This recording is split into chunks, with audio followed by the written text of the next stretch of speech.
Good day, everyone. Welcome back to Writing for New Media. For this subject, we will discuss what good writing is. Now, when someone were to say that this person has good writing skills, it's very subjective. In order to have a baseline understanding on what good writing is, we will look at it through the perspective of a specific writer. But before that, let's do a quick review of the 7 principles of good writing. The principles are 1. Be brief.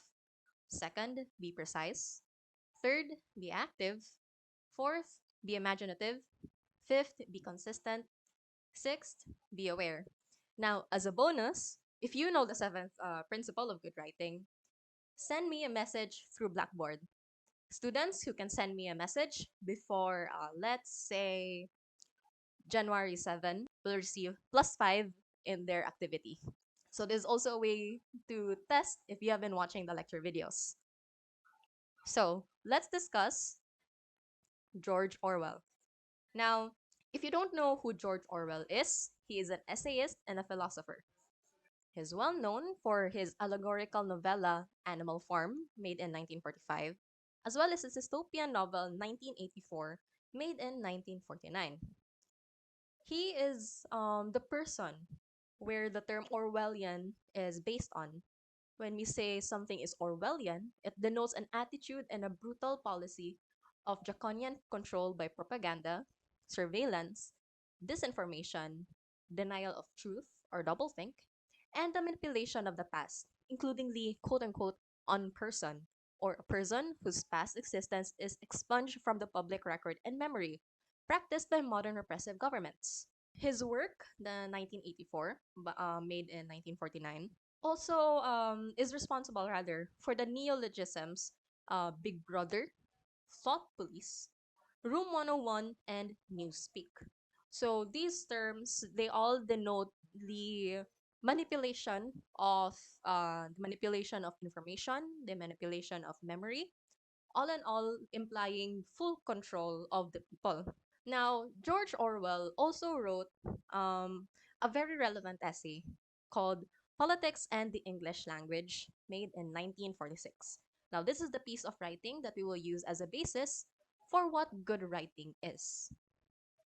So, George Orwell listed common problems in writing.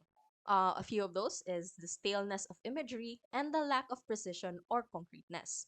Now, when a writer either has a meaning and cannot express it, one might inadvertently say something else, or they might also be indifferent as to whether their words mean anything or not. So they might end up using words that they don't know the meaning of, or they know what word or what meaning they want to present. They just don't know the word appropriate for it.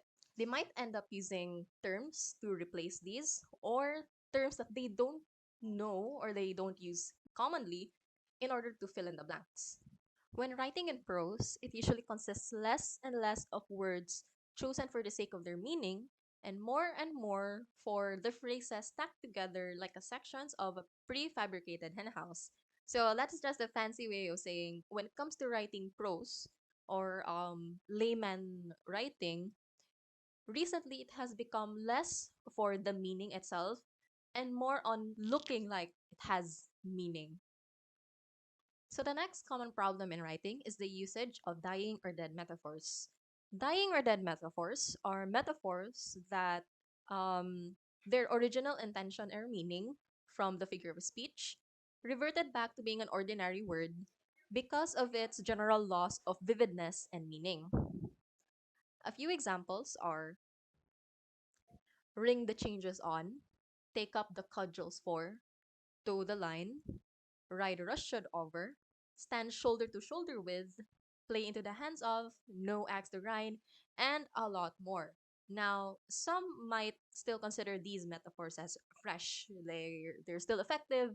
They still have this certain effect in writing that makes it seem deeper in meaning. However, with how common they are being used, they start to be misinterpreted, or certain metaphors have their original meaning twisted because of misinterpretation. So, for example, um, the metaphor hammer and anvil, It's now used with the implication that in the comparison, it's the anvil who gets the worst of it. In real life, and in the original intention, it's the anvil that breaks the hammer, not the other way around. When you are using metaphors, you need to make sure that you are using them properly. A writer needs to stop and think about what they're writing about and what they are trying to portray in order to avoid perverting the existing metaphor. Next is the use of verbal false limbs. Now, false limbs or operators are extensions of the current sentence. These are usually tacked on at the end of sentences to make it seem longer and more verbose than it actually is.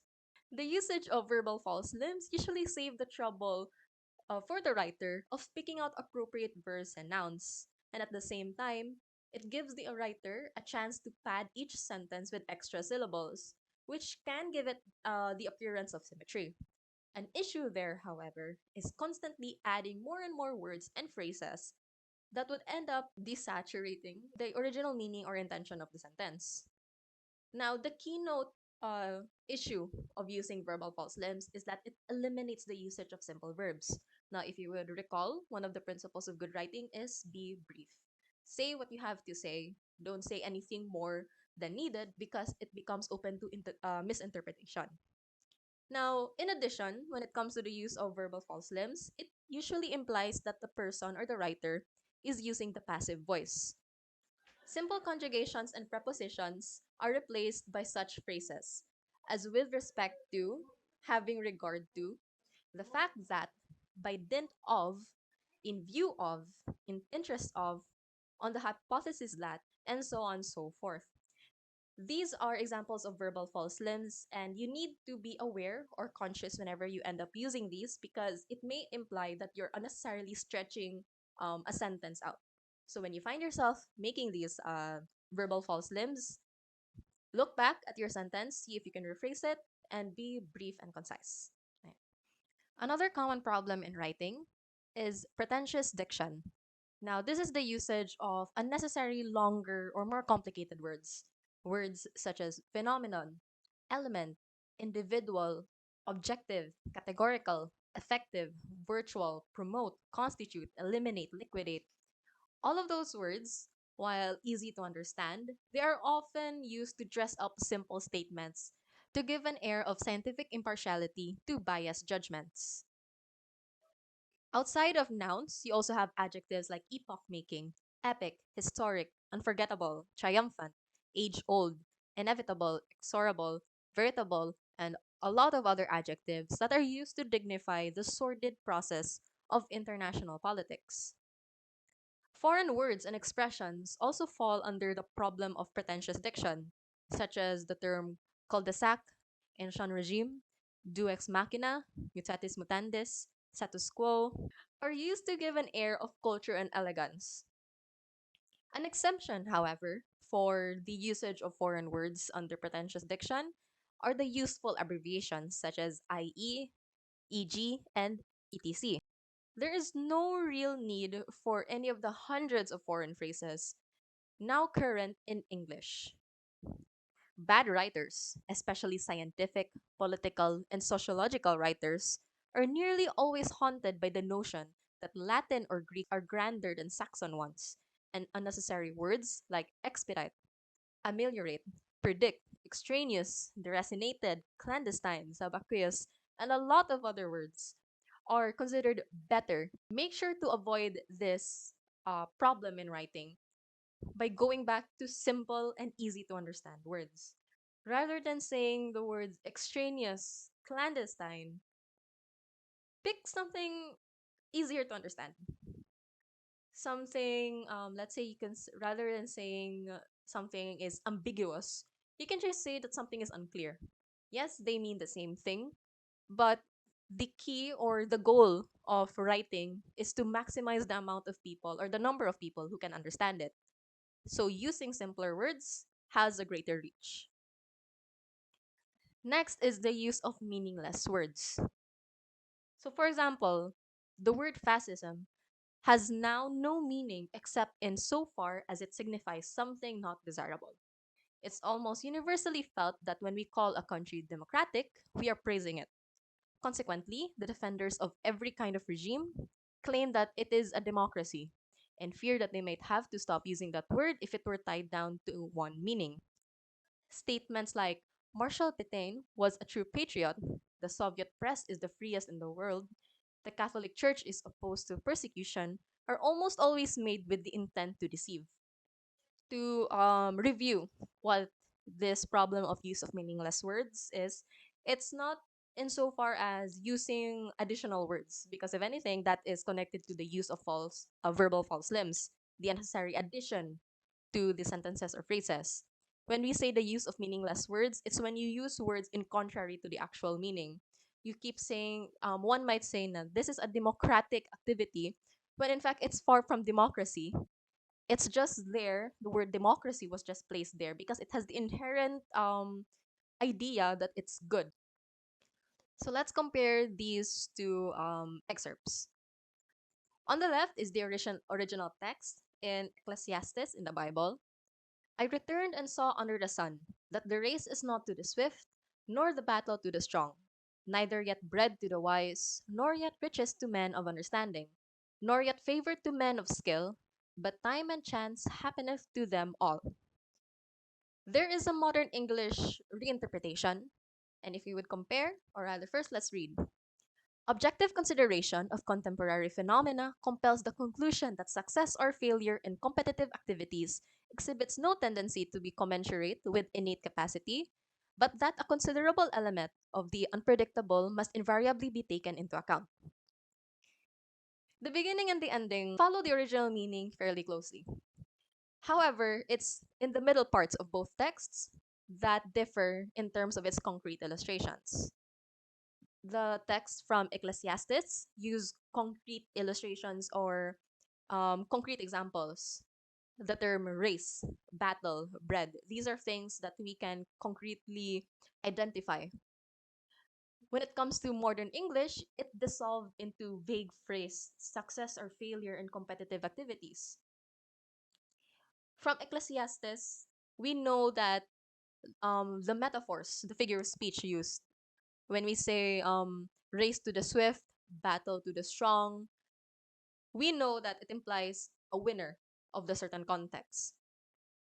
But usage of multiple examples allows the meaning to dig deeper as compared to the modern English example, wherein it states that compels the conclusion that success or failure in competitive activities, while it is understandable, it applies to more situations, the abstract writing or the abstract idea of things may make it a bit more difficult to understand.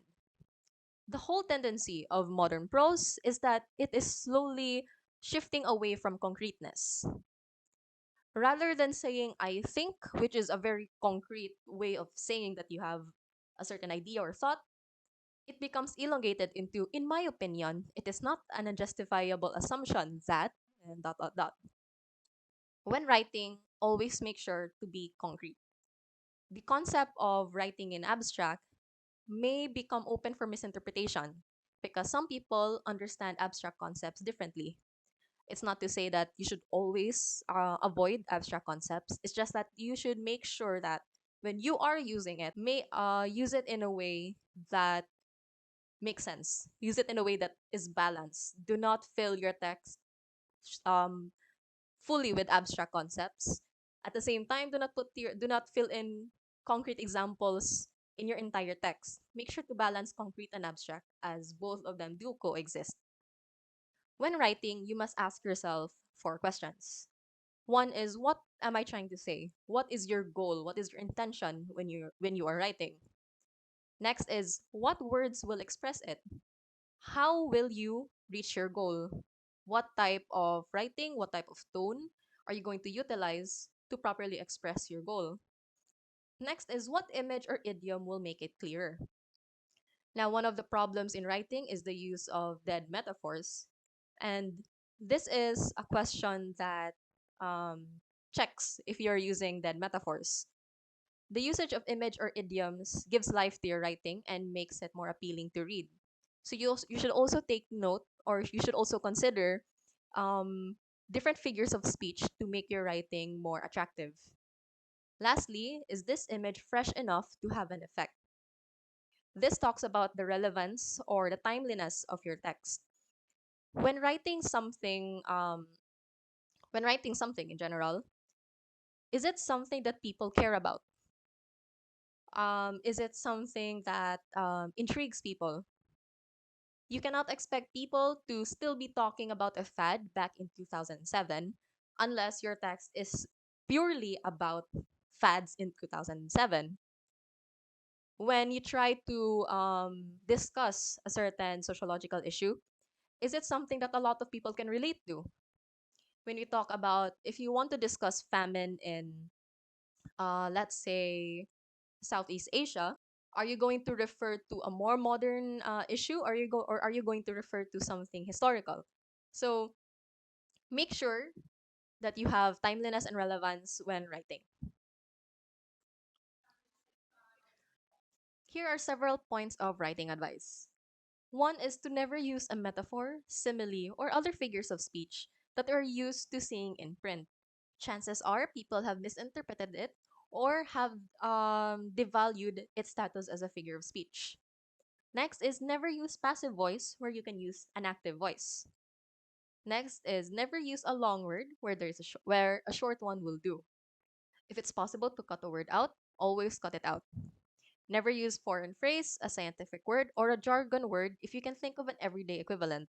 Now, these points of writing advice, they all eventually reconnect to the 7 principles of good writing. So you should always take those principles in mind when writing in order to assure an effective piece of writing.